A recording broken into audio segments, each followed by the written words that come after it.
November 21st, 1942, on Hill 609 in Tunisia, Unteroffizier Klaus Weber crouched in the morning fog and watched American soldiers materialize through the mist just 20 yards ahead. His Karabiner 98K held 5 rounds loaded with 1 in the chamber, the finest bolt-action rifle ever made, according to his instructors at Bad Tolz.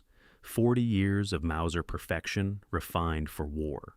Weber studied the Americans through the thinning fog and saw 6 of them moving carefully through the rocks, each one carrying what looked like oversized and ungainly rifles with fat barrels and bulky stocks. Fresh troops who probably couldn't even aim properly, he figured, just nervous Americans who had brought their hunting rifles to war. He leaned toward his corporal and whispered that the Americans had brought hunting rifles to the fight.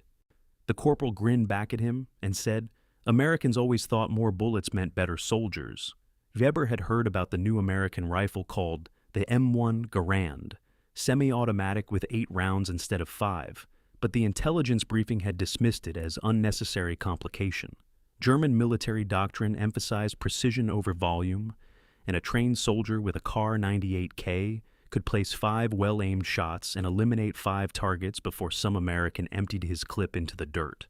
Or at least that's what the instructors taught and what 3 years of combat had proven to Weber. The fog lifted completely at 0847 hours, and both patrols saw each other at the same moment, 20 yards of rocky Tunisian hillside between them. Weber had survived this exact scenario a dozen times before. Mason, the Germans always had superior training and superior discipline and superior weapons, which meant the Americans would panic and fire wildly and waste their ammunition before German precision finished them. What happened in the next 12 seconds changed how Weber thought about infantry combat forever. The first American fired, and Weber heard the crack of a .30 caliber round passing overhead. So he dropped to one knee and brought his carabiner to his shoulder in the smooth, practiced motion he'd done hundreds of times before. And that's when he heard the sound that didn't make sense. Crack, crack, crack, crack, crack. Continuous fire, with no pause and no interruption. The American wasn't working a bolt or cycling rounds manually, but just pulling the trigger over and over as fast as he could squeeze. Weber fired his first shot and hit nothing, then grabbed the bolt and pulled it back and ejected the spent casing and pushed the bolt forward and chambered a new round and closed the bolt and reacquired his sight picture, which took maybe 2 seconds or 3. The American had fired 6 more rounds in that same time. All 6 American soldiers were firing now, and the sound was overwhelming, not the deliberate measured crack, crack, crack of bolt-action rifles, but a continuous roar like machine guns. Except these were rifles, and every single American had what sounded like an automatic weapon. Feldwebel Dietrich to Weber's left took a round through the chest and dropped without making a sound. Breuil Schmidt to his right managed to fire twice before 3 bullets hit him in the span of a second, and he fell forward with blood pooling on the rocks beneath him. Weber fired again and worked the bolt, but the American he was aiming at had already moved and was firing from a different position, and Weber tried to track him, but the incoming fire was so dense and so continuous that he couldn't keep his head up long enough to aim properly. He fired blind and worked the bolt again. Fischer screamed when a bullet hit him, somewhere Weber couldn't see. The corporal fired once and then twice before going silent. Weber was alone now, and only 4 seconds had passed since the firefight started, and he'd fired 3 times while the Americans had fired what sounded like 50 rounds, or maybe more. Yet the sound was constant and unrelenting, and he couldn't tell anymore where individual shots were coming from. He turned to run and felt something punch his left leg, and when he fell and tried to crawl, another impact hit high near his shoulder. Not fatal, but his left arm wouldn't move anymore. The firing stopped. Weber lay in the rocks breathing hard and waiting for the Americans to finish him, while boots approached, and voices spoke English, and hands turned him over to check for weapons and call for a medic. He stared at the American rifles and realized they weren't hunting rifles, and they weren't toys, but something the German army hadn't prepared him for. The American soldier guarding him held his M1 Garand casually like it weighed nothing, and the en-bloc clip was visible at the top of the receiver, holding 8 rounds. Which meant the American had probably fired all 8 in the time it took Weber to fire 3. One American looked at Weber's Karabiner 98K, lying in the dirt, and said, "What the hell were they thinking, bringing bolt actions to this?" And Weber didn't speak English, but he understood the tone because it was the same tone he'd used minutes earlier when talking about American hunting rifles. The M1 Garand that Weber would later see in a field hospital while doctors removed bullets from his back was 9.5 pounds of semi-automatic infantry rifle, 43 inches long, and gas-operated and chambered in .30-06 Springfield, the same round Americans had used in World War I. John Cantius Garand had designed it in the 1920s and early 1930s while working at Springfield Armory in Massachusetts. Oz and the United States Army adopted it in 1936 as the world's first standard-issue semi-automatic infantry rifle. Every other army marched to war with bolt actions that were descendants of rifles designed in the 1890s. But American soldiers carried a weapon that represented a fundamental shift in infantry firepower. The Karabiner 98K that Weber had carried was the refinement of 40 years of Mauser development with 5 rounds loaded from a stripper clip into an internal magazine and bolt action operation that required the shooter to manually cycle each round. A trained soldier could hit targets accurately out to 800 meters, and German doctrine emphasized marksmanship and fire discipline and the tactical use of machine guns for suppressive fire. The German military had evaluated semi-automatic rifles before the war and developed the Gewehr 41 and later the Gewehr 43, but these never replaced the Kar 98K as the standard infantry weapon. German thinking held that soldiers would waste ammunition with semi-automatic weapons, that the added complexity wasn't worth the minimal increase in practical rate of fire, and that a well-trained rifleman with a bolt action could achieve the same results. They were catastrophically wrong about all of it. The difference in firepower was mathematical and brutal. A trained soldier with a Kar 98K could fire approximately 15 rounds per minute while maintaining reasonable accuracy, which required working the bolt 15 times and ejecting 15 casings and chambering 15 new rounds and reacquiring the sight picture 15 times. A trained soldier with an M1 Garand could fire 40 to 50 rounds per minute because there was no bolt to work and no manual cycling, just aim and squeeze and aim and squeeze. The gas-operated system used pressure from each fired round to automatically eject the spent casing and chamber the next round, which meant the shooter's hands never left their firing position and the sight picture remained stable, and the only limitation was how fast the soldier could pull the trigger and reacquire targets. This wasn't a marginal advantage, but a 2-to-1 or 3-to-1 superiority in sustained firepower from every single rifleman in an American infantry squad. German intelligence officers evaluating the M1 Garand in late 1942 wrote reports that were distributed to unit commanders. And one report captured by American forces after the war stated that the American M1 rifle represented an unnecessary complication of infantry equipment. The report claimed that while the increased ammunition capacity and semi-automatic operation provided theoretical advantages, practical combat effectiveness was not significantly improved over the standard bolt-action rifle when handled by trained soldiers, and the added weight and complexity in ammunition consumption outweighed any marginal benefits in rate of fire. Officers who had never faced M1 Garands in combat wrote this assessment, and by the time these reports reached frontline units in North Africa, soldiers like Weber were already learning the truth about how theoretical advantages became practical massacres. Von the Hill's 609 engagement lasted 12 seconds from first shot to last German falling, and the after-action report filed by 2nd Lieutenant James Morrison, commanding the American patrol, was clinical in its brevity. Enemy patrol encountered at approximately 8:47 hours, with enemy force estimated at 5 soldiers, all engaged at 20 yards and eliminated, friendly casualties 0 and enemy casualties 4, killed and 1 wounded. What Morrison's report didn't capture was the sound of it all. The Marines who had trained the Army Rangers, who had trained Morrison's infantry company, had emphasized one thing about the M1 Garand, which was to use your firepower advantage and not fire one shot to assess, but engage until the threat is eliminated. All 6 Americans opened fire the moment the Germans appeared, and each had 8 rounds loaded for 48 rounds total, and in 12 seconds they fired 37 of them, while the remaining 11 stayed in rifles that were still tracking targets when the shooting stopped. The Germans fired a combined total of 8 rounds. Private Robert Hayes, who fired first, later described what he saw. saying the Krauts tried to work their bolts and he could see them doing it with the pullback and push-forward motion. And by the time they got their next round chambered, he'd already put 3 more downrange because it wasn't even fair. It wasn't fair because the M1 Garand eliminated the most vulnerable moment in bolt-action warfare, which was the reload cycle when every soldier working a bolt action broke his firing position. Hands moved from trigger and stock to bolt handle. As its eyes shifted from sights to action, the rifle moved even slightly, the point of aim changed, and recovery time, even for the fastest soldiers, was measured in seconds. The M1 Garand shooter never broke position because the trigger finger never left the trigger and eyes never left the sights. And the rifle absorbed recoil and cycled automatically, so the next round was chambered before the shooter even registered the recoil from the previous shot.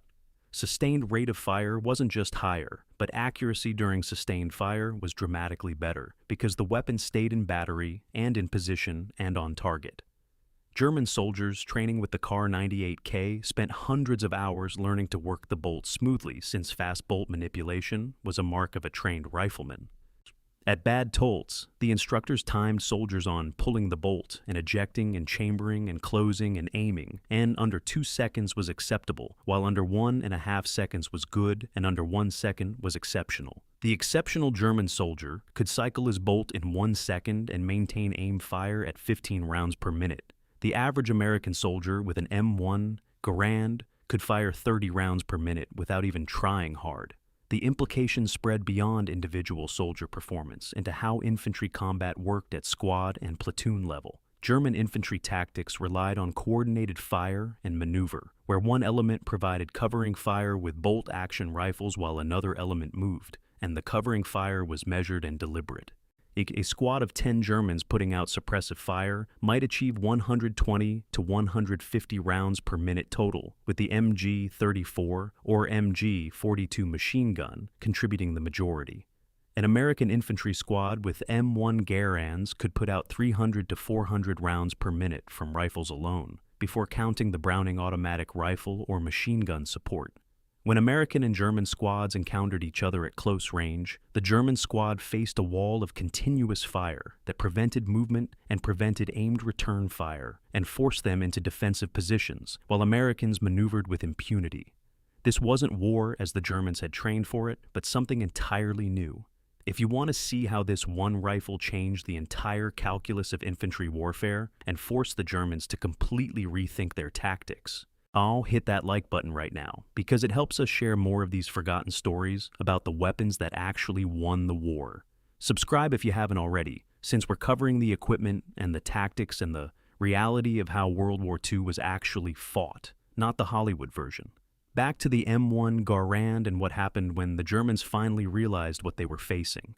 The pattern that started at Hill 609 repeated across North Africa as American forces landing in Operation Torch in November 1942 were initially equipped with a mix of M1 Garands and older M1903 Springfield rifles. But by early 1943, M1 production had ramped up enough that most infantry units carried Garands as their standard weapon. German after-action reports from Tunisia began mentioning unusual American firepower, and a report from the 10th Panzer Division, dated January 15, 1943, noted that American infantry appears to be equipped with large numbers of automatic weapons, and engagement at close range results in extremely high volume of fire, so the report recommended increasing allocation of MP-40 submachine guns to counter American automatic rifle advantage. The German staff officers who wrote these reports still didn't understand that the Americans didn't have large numbers of automatic weapons, but had rifles, and every infantryman had a semi-automatic rifle that fired as fast as he could pull the trigger. Obergefreiter Hans Becker served with the 334th Infantry Division in Tunisia and kept a diary that was captured when he was taken prisoner in May 1943. And one entry from February describes a firefight near Kasserine Pass, where they engaged Americans at maybe 50 meters from a good position with rocks for cover. 10 of them should have made it easy, but when they opened fire, the Americans responded with what sounded like machine guns, producing continuous fire with no pause between shots. And every time the Germans exposed themselves to work, the bolt bullets hit all around them. Mueller was hit in the head when he just leaned up to fire and took a round right through the helmet, and the Americans kept shooting while the Germans couldn't get their heads up. And finally, the lieutenant ordered withdrawal, so they crawled back through the rocks with 5 making it out. Becker counted later and realized he fired 8 rounds in maybe 2 minutes, while the Americans must have fired hundreds. That Becker's estimate was probably high, but his perception was accurate about the Americans firing many times what the Germans could return. And more importantly, the Americans maintained continuous fire, while the Germans were limited by their bolt-action cycle time. By the time of the Sicily invasion in July 1943, German commanders in the Mediterranean theater had figured out what they were facing, and an intelligence summary from the Hermann Göring Panzer Division, dated August 3, 1943, stated that American infantry standard rifle is semi-automatic design, with 8-round capacity and rate of fire significantly higher than Karabiner 98K, which makes close engagement with American infantry extremely costly. So they recommended engagement at ranges beyond 400 meters where semi-automatic advantage is reduced.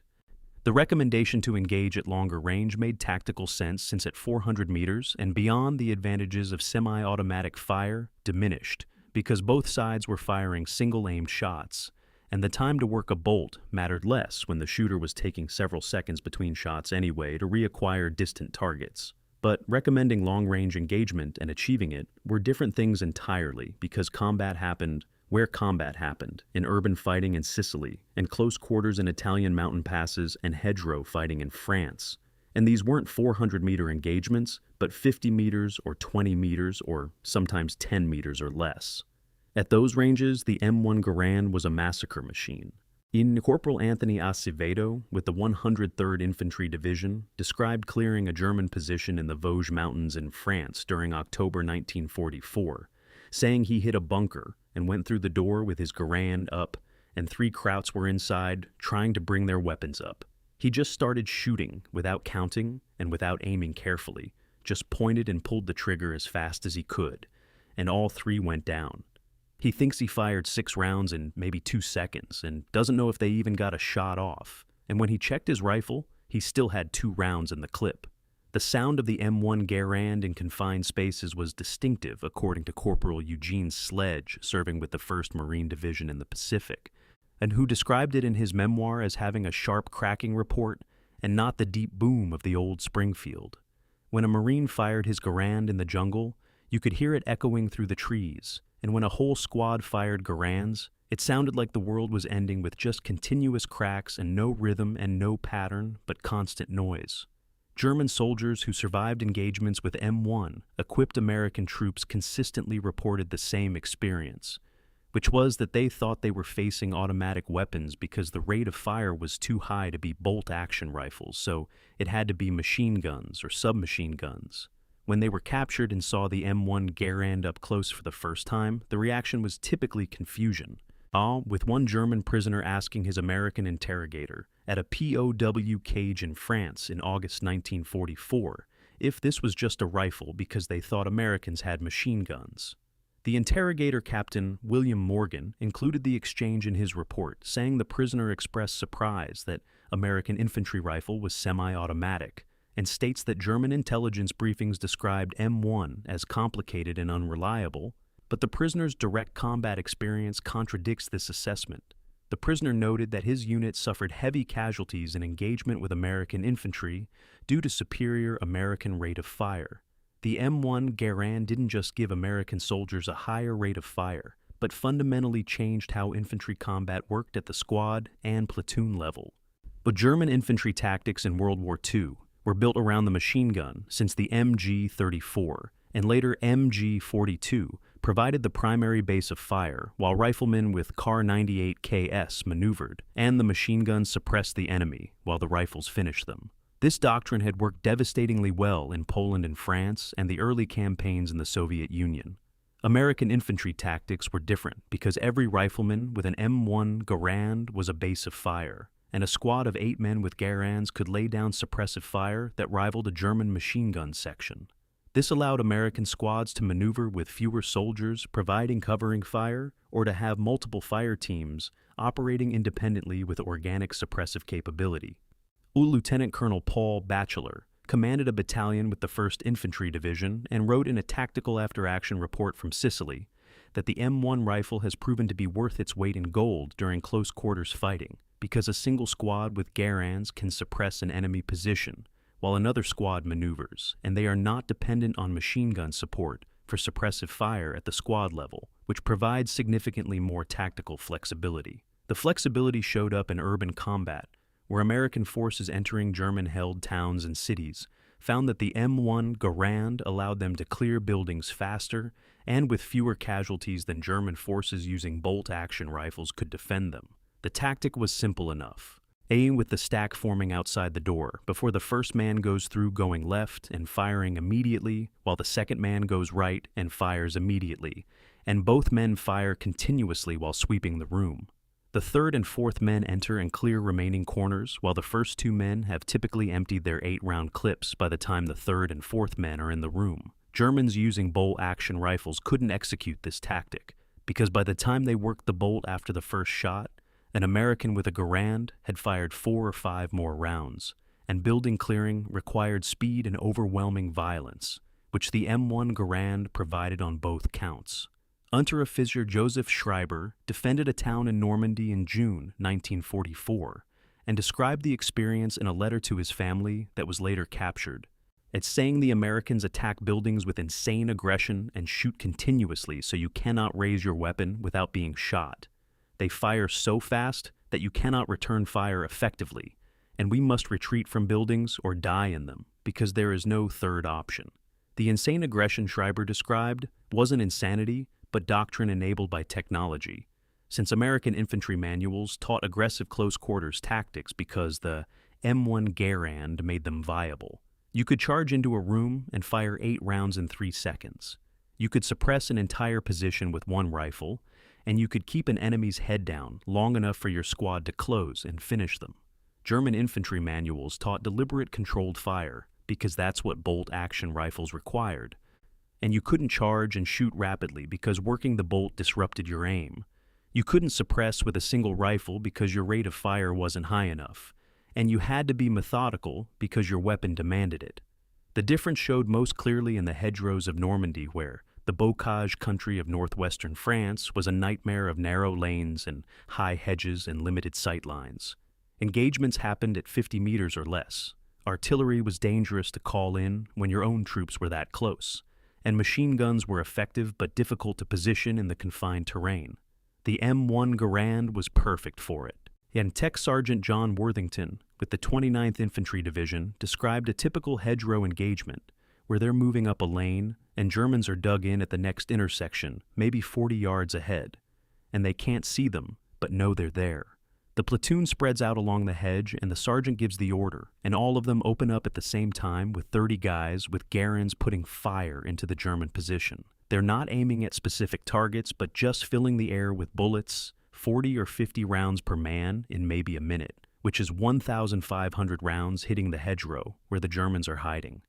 The Germans can't move and can't shoot back and can't do anything, and then the Americans assault while they're still trying to recover, and the war is over for that position. The Germans called this tactic fire rolling, where American squads would advance by having one element fire continuously, while another element moved and then switch. So the element that had been moving would begin firing while the first element advanced.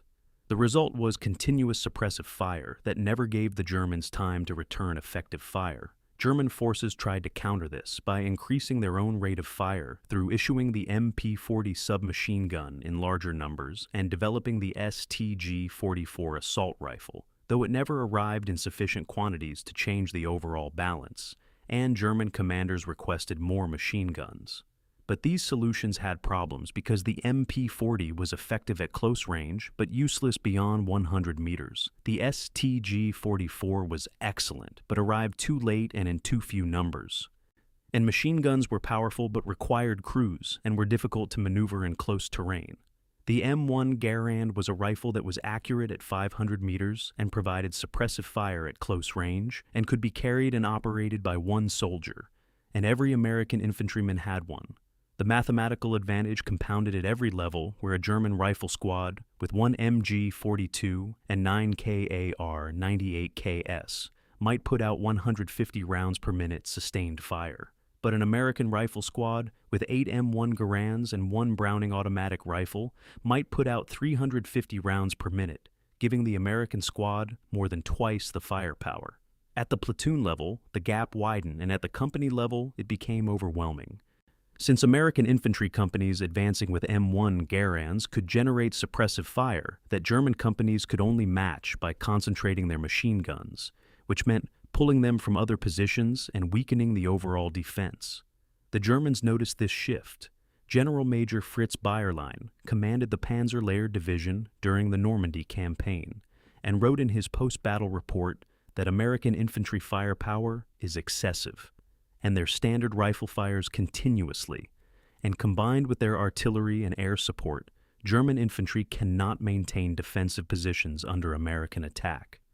Casualties are heavy, and morale is affected because soldiers report feeling helpless against American firepower. Excessive was an interesting word choice from Bayerlein's perspective, since he was trained in German doctrine that emphasized careful aimed fire, so the American approach of pouring rounds downrange did seem excessive and even wasteful. But it worked. American ammunition consumption in Normandy was staggering, since the .30-06 cartridge was produced by the tens of millions, and ships brought it across the Atlantic in endless convoy, while trucks brought it to the front. Every rifleman carried 80 rounds and clips on his belt and in his pockets with more in his pack, and resupply was constant. The Germans couldn't match this because their logistics were strained and ammunition had to be conserved, which made fire discipline critical, not just for accuracy, but for conservation of limited resources. American soldiers were taught to fire until the threat was eliminated and then reload, while German soldiers were taught to fire when they had a clear target and make the shot count and conserve ammunition. This wasn't because Americans were poorly trained, but because they could afford to shoot more, since the M1 Garand enabled a doctrine of overwhelming firepower at the individual soldier level, and the American industrial base supported that doctrine with ammunition production that matched consumption. Private First Class Harold Coleman, with the 4th Infantry Division, summarized it in a letter home in July 1944, saying they shoot a lot, and the brass doesn't care and tells them to shoot more. Every time they hit a German position, they just pour it on with 8 rounds as fast as they can pull the trigger, then reload and 8 more rounds.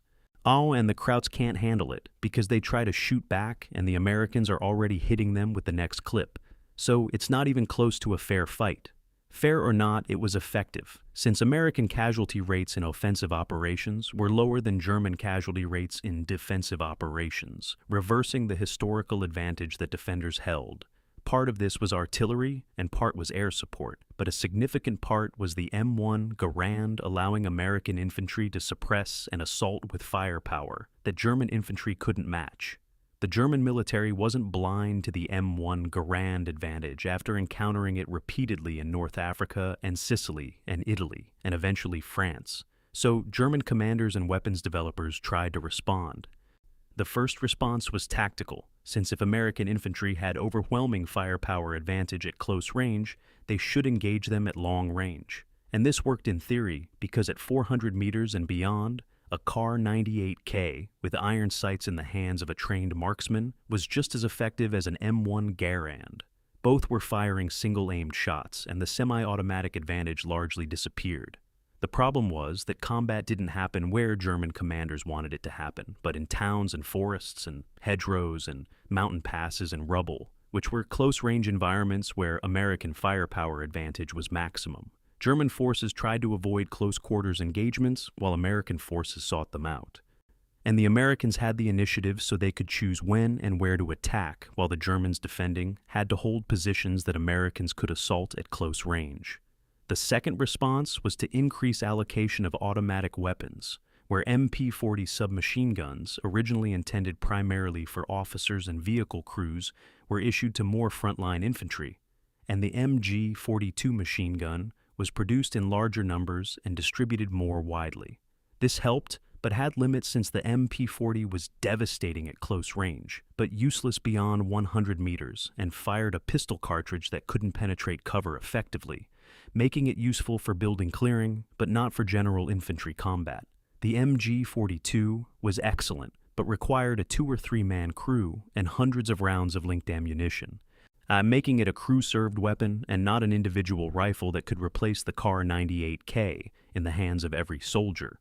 The third response was the Gewehr 43, a semi-automatic rifle developed as a German answer to the M1 Garand and the Soviet SVT-40 that fired the same 7.92mm cartridge as the Kar-98K and held 10 rounds in a detachable magazine with gas-operated semi-automatic action. The G43 was a good rifle, and in some ways better than the M1 Garand, since the detachable magazine allowed tactical reloads without having to empty the weapon, like you did with the Garand's on-block clip, and the 10-round capacity was higher than the Garand's 8.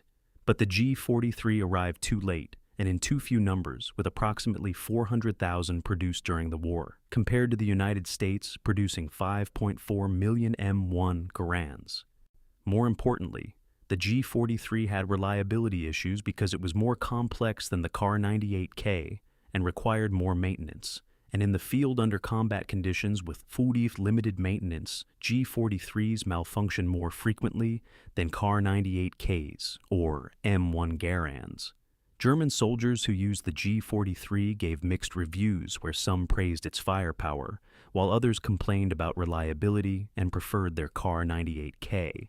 And there was never a complete transition to the G43 as standard issue, so most German infantry fought the entire war with bolt-action rifles. The fourth response was the Sturmgewehr 44, arguably the most significant small arms development of World War II, since it fired an intermediate cartridge less powerful than a full rifle cartridge, but more powerful than a pistol cartridge. It was select fire, meaning it could fire semi-automatic or fully automatic with a 30-round detachable magazine. The STG-44 was revolutionary as the first true assault rifle, and modern military rifles from the AK-47 to the M16 to the FN. FAL owe their design lineage to the STG-44, but it came too late since development began in 1942 and production started in 1943. With the first units deployed to the Eastern Front in limited numbers in late 1943 and mass production beginning in 1944, when Germany's industrial capacity was being destroyed by strategic bombing and the war economy was collapsing. Approximately 425,000 STG-44s were produced during the war, with most going to the Eastern Front, so Western Front units rarely received them in significant numbers. American soldiers who encountered the STG-44 in late 1944 and 1945 recognized it as a formidable weapon, but encountering a few German soldiers with STG-44s was different from facing entire units equipped with them, like American troops faced with M1 Garands. The fundamental problem for Germany was industrial capacity and logistics, since even if they had developed the perfect infantry rifle in 1942, they couldn't have produced it in the numbers needed to equip their entire military, or supplied it with sufficient ammunition or trained soldiers to use it effectively, while simultaneously fighting a multi-front war. The United States developed the M1 Garand in the 1930s, and adopted it in 1936 and ramped up production before entering the war. And they had sufficient industrial capacity to produce millions while simultaneously producing everything else the military needed. American ammunition production for the .30-06 cartridge was measured in billions of rounds. Germany was fighting with the weapons they had at the start of the war because they couldn't afford to transition to new weapons in the middle of fighting, and the Kar-98K remained standard issue not because it was better than semi-automatic rifles, but because Germany had millions of them, and soldiers were trained on them, and the logistics system supported them, and there wasn't capacity to completely retool. This created a cascading problem, where American infantry with M1 Garands had firepower advantage, and that advantage meant they could assault German positions with fewer casualties. And lower casualties meant more combat-effective soldiers, and more combat-effective soldiers meant more successful operations, and more successful operations meant advancing territory, and advancing territory meant shortening supply lines while lengthening German supply lines. The M1 Garand didn't win World War II by itself, since no single weapon wins wars, but it contributed to a systemic advantage that compounded over time, with better armed soldiers taking fewer casualties while accomplishing more objectives, while straining enemy logistics, while maintaining higher morale. German prisoners interviewed after the war consistently mentioned American firepower as a major factor in their unit's defeat. And when asked what they feared most about fighting Americans, the most common answers were artillery and air support and their rifles that never stopped shooting. One German veteran interviewed in 1947 by U.S. Army historians summarized it by saying they knew they were better trained and better disciplined and better soldiers individually. But when the shooting started, the Americans had 8 shots to their 5 and fired continuously while the Germans worked the bolt. By the time they could respond, the Americans had moved or taken cover or brought more fire on them. And it was not a matter of courage but mathematics, because they could shoot more and faster, and German tactics could not overcome that. January 26, 1945, General George S. Patton wrote a letter to the Chief of Ordnance at Springfield Armory. And the letter has become one of the most famous testimonials to a weapon in military history, where Patton wrote that, in his opinion, the M1 rifle is the greatest battle implement ever devised. Coming from Patton, this was significant because he was not prone to praising weapons or equipment, and was famously critical of American tanks and American anti-tank guns and various other pieces of equipment. He had fought in World War I and knew weapons and knew combat. His praise of the M1 Garand came after months of commanding the Third Army through France and into Germany, where his soldiers had used M1 Garands in the breakout from Normandy, and the race across France, and the siege of Metz, and the Battle of the Bulge. They had faced German infantry equipped with KAR 98KS and MP40S and MG42S, and even the new STG44S. Eject and the M1 Garand had proven itself in every environment and every type of combat against every German weapon. By January 1945, when Patton wrote that letter, approximately 4 million M1 Garands had been produced, and they equipped every branch of the U.S. military, including Army infantry divisions and Marine divisions in the Pacific and paratroopers and rangers, and even some Navy and Coast Guard personnel who might face ground combat. The rifle had been tested in every climate, from North African desert to Italian mountains, to French hedgerows, to Belgian forests in winter, to Pacific jungles, and it functioned in all of them. The reliability was remarkable for a semi-automatic weapon, since the M1 Garand had fewer parts than many bolt-action rifles and could be field-stripped with no tools. And the gas system was simple and robust, while maintenance was straightforward. When the Garand did malfunction, it was usually due to user error or damaged ammunition rather than mechanical failure, and the 7th round hang-up was a known issue where the rifle sometimes failed to chamber the 7th round. But this was largely corrected in later production and could be prevented by proper cleaning and maintenance. The on-block clip system, while criticized for the distinctive ping sound when ejected, was actually faster to reload than the stripper clips used by bolt-action rifles, and a trained soldier could reload an M1 Garand in under 2 seconds by loading the clip into the receiver and pressing down until it locked and letting the bolt slam forward. The ping sound became legendary, with stories circulating of German soldiers listening for the ping and then attacking when they heard it, knowing the Americans' rifle was empty. But post-war interviews with German veterans debunked this almost entirely. "You think we could hear a ping," said one German veteran in a 1952 interview, "when there were explosions and artillery and machine guns and rifle fire and screaming, and you couldn't hear yourself think. The idea that we listen for a little ping sound is ridiculous, and maybe in a quiet ambush situation, but in a real firefight, never." American soldiers developed their own counter tactic anyway, where some carried empty clips and threw them on the ground to make the ping sound, hoping German soldiers would expose themselves, thinking the American was reloading. And whether this ever actually worked is unclear, but it became part of M1 Garand folklore.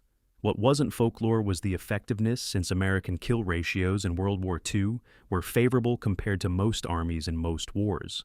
And multiple factors contributed to this, including artillery and air support and logistics and training, but individual infantry weapon superiority was significant. A statistical analysis conducted by the U.S. Army after the war attempted to quantify various factors affecting infantry combat effectiveness and the analysis, while imperfect, suggested that American infantry squads armed with M1 Garands had approximately 30 to 40% higher combat effectiveness than comparable squads armed with bolt-action rifles when all other factors were equal. And with this advantage showed most clearly in close-range engagements under 100 meters, where the M1's rate of fire mattered most, and at longer ranges the advantage diminished, but remained present due to faster follow-up shots. The Marine Corps initially resistant to the M1 Garand and preferring the bolt-action M1903 Springfield for its superior accuracy fully embraced the Garand by 1944, and Marine snipers still use the M1903 with scopes, but standard infantry Marines carried Garands. Lieutenant Colonel Louis Chesty Puller, one of the most decorated Marines in history, wrote in a post-war report that the M1 rifle saved Marine lives in the Pacific because when they assaulted Japanese positions, their Marines could put overwhelming fire on the enemy. Japanese soldiers with bolt-action Arisakas couldn't match their rate of fire. And this allowed them to assault with fewer casualties than previous wars would have suggested. The Pacific Campaign presented different challenges than the European campaign since Japanese infantry tactics emphasized close-range combat and infiltration and surprise attacks, and the M1 Garand's ability to fire rapidly without breaking position was critical when Japanese soldiers attacked at close range. Multiple accounts from Guadalcanal and Tarawa and Peleliu and Iwo Jima and Okinawa describe Marines with M1 Garands firing entire clips in seconds when Japanese soldiers emerged from concealment at short range, and the semi-automatic operation meant Marines could engage multiple targets rapidly without working a bolt. Private First Class Eugene Sledge, whose memoir With the Old Breed is one of the classic accounts of Pacific combat, wrote that when the Japs came at you, there wasn't time to carefully aim and work a bolt, and you pointed your rifle and pulled the trigger until it stopped firing or they stopped coming. The M1 let you do that, and he doesn't think he would have survived with a bolt action. By the end of World War II, the M1 Garand's dominance was so complete that it influenced the next generation of military rifles worldwide. And the Soviet Union, which had fielded semi-automatic rifles like the SVT-40 in limited numbers, continued developing semi-automatic designs, while the British evaluated semi-automatic rifles for post-war adoption. Even the Germans in post-war analysis acknowledged that semi-automatic rifles were the future of infantry weapons. The M1 Garand remained the standard U.S. military rifle through the Korean War, where it faced North Korean and Chinese forces armed primarily with Soviet bolt-action Mosin Nagant rifles and some OKS semi-automatic carbines, and the Garand maintained its firepower advantage. In 1957, the M1 Garand was replaced as the standard U.S. military rifle by the M14, which was essentially an improved M1 with a 20-round detachable magazine and select fire capability, and the M14 used the same gas operation system and the same basic action, and even shared many parts with the M1 Garand. The transition from M1 to M14 to M16 represented an evolution in infantry weapons. But the fundamental principle established by the M1 Garand that semi-automatic fire provided decisive advantage over bolt-action rifles remained constant. Today, M1 Garands are collector's items and competition rifles and pieces of history. And the civilian marksmanship program authorized by Congress sells surplus M1 Garands to qualified U.S. citizens for marksmanship training and competition, while thousands of shooters fire M1 Garands in competitions every year. The rifle remains remarkably effective for an 80-year-old design, where in skilled hands an M1 Garand is accurate out to 500 meters and capable of rapid fire that still outpaces bolt-action rifles. And the .30-06 cartridge is still one of the most popular hunting and long-range shooting cartridges in the world. Here's the Springfield Armory National Historic Site in Massachusetts preserves the history of M1 Garand development and production, where original prototypes and production examples and experimental variants are on display, and next to them are Kar 98K rifles, allowing visitors to compare the two weapons that faced each other across European battlefields. The comparison is striking because both are finely made rifles and both are accurate and reliable, but one fires 8 shots as fast as the trigger is pulled, while the other fires 5 shots and requires manual bolt operation between each one. That difference multiplied by millions of soldiers across thousands of engagements over 4 years of war added up to a decisive advantage.